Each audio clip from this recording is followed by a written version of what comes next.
much was by the time I figured out my mistake, Cortez had already infected us accidentally with European disease. The guns and horses helped too. He seemed so nice at first, but boy, I was wrong. The Inuits are Canada's native Please, Inuit leader, join us on stage and share a bit with us about the Inuit. We have also been treated badly by the horrible Europeans. We were kicked off our land and given no rights. Recently, we were given non-UVets by the government of Cuba. It was about time. Cuba. Canada. Oh, Canada. Cuba. Last we have the Aborigines. Please, Ms. Craig, join us and tell us about the Aboriginal plight. We were also killed by European diseases and kicked off our land. I am one of many children who were taken from their families and forced into a home where children were taught to abandon their native culture. I escaped, though. That Mr. Neville was not going to tell me what to do. I hated that Mr. Neville. And the winner is... Too close to call it. All of them have treated horribly. It is a four-way tie. Boo!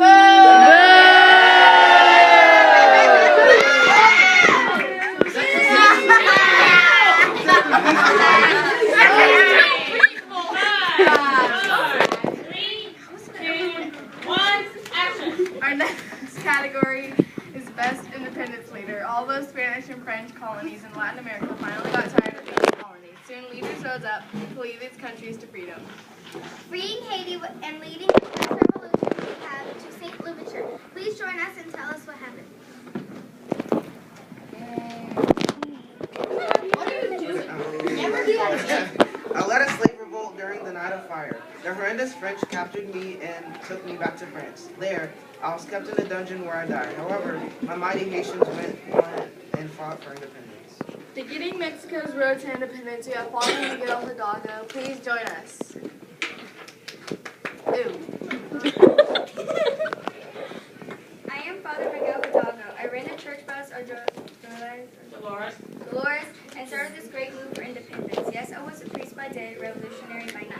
Our last nominee led several South American countries to freedom. Simon Bolivar, join us. Guys, you think I'm fat.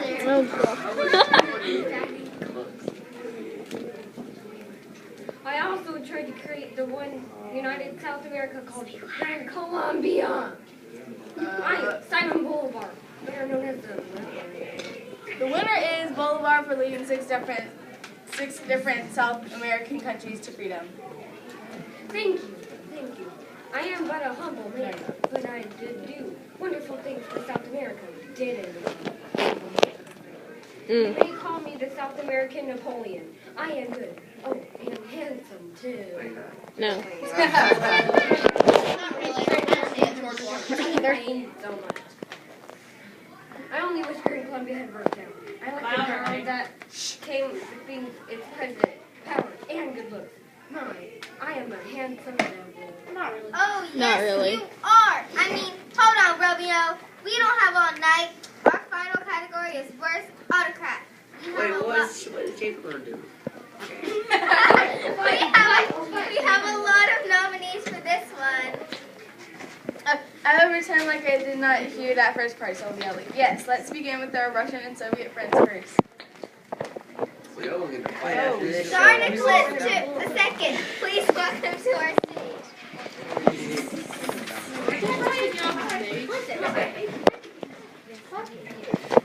Come on, hurry up. I murdered countless protesters. Bye. I murdered countless protesters. Bye.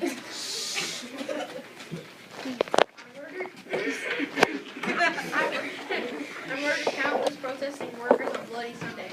I had to. They were causing much unrest. Some say I also treated the poor people of Russia badly. They say I was very wealthy, while most of Russia was very poor. They also accused me for being a terrible military leader as I continued to lose battles during World War I. To prove them wrong, I left my wife and her crazy doctor, Rasputin, in that war. Rasputin. Hoping to overthrow the Tsar, please welcome Mr. Lenin.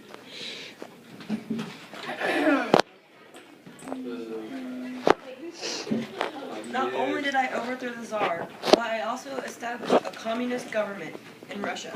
I killed any opponent of the communist Soviet Union, and I had to. They were not true Soviet citizens. However, when he died, an even worse dictator came to power, Stalin. Stalin is our third nominee. Please welcome him to our stage. I don't understand. He's like, Yeah, I have anger issues. Anger issues. Brianna, but it gets the host. That's actually you. Yeah, right there. After I add up top. I killed and imprisoned many people who opposed the government. I also refused to withdraw Soviet troops and begin to spread of communists around the world that led the Cold War. I made East Germany and East Berlin communist. I was so powerful. I am awesome. Stalin was controlling the Soviet Union. Another autocrat was taking over Germany. Welcome Adolf Hitler. It doesn't matter.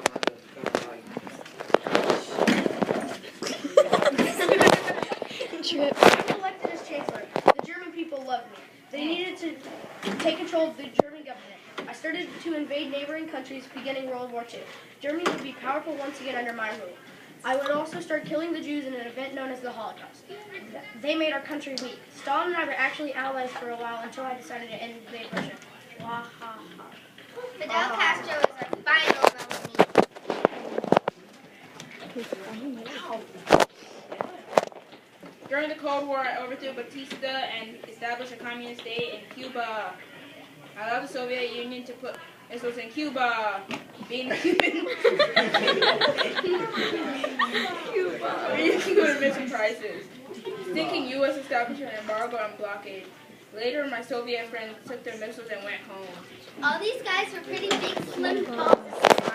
Nice job, Tori.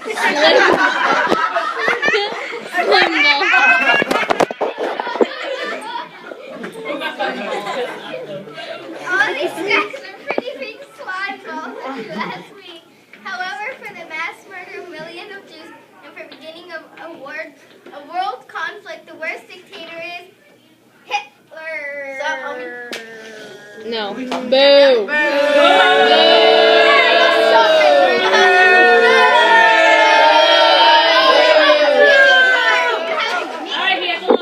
If Germany didn't have to pay all the damages for World War I, we might not have been so bitter. The Treaty of Versailles was unfair. It was the true cause of World War II. He's a bitter.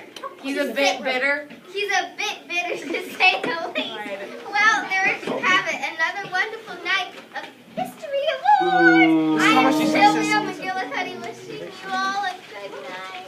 And I'm James McGillicuddy. Good night, all. That's another part. James, can I tell them, please? No, Sylvia. James, can I tell him? Hey, you got to stop now. No, Sylvia. Ow! No, Sylvia, the addition to our family is our business, not the world. It's a It's a dog. Bye.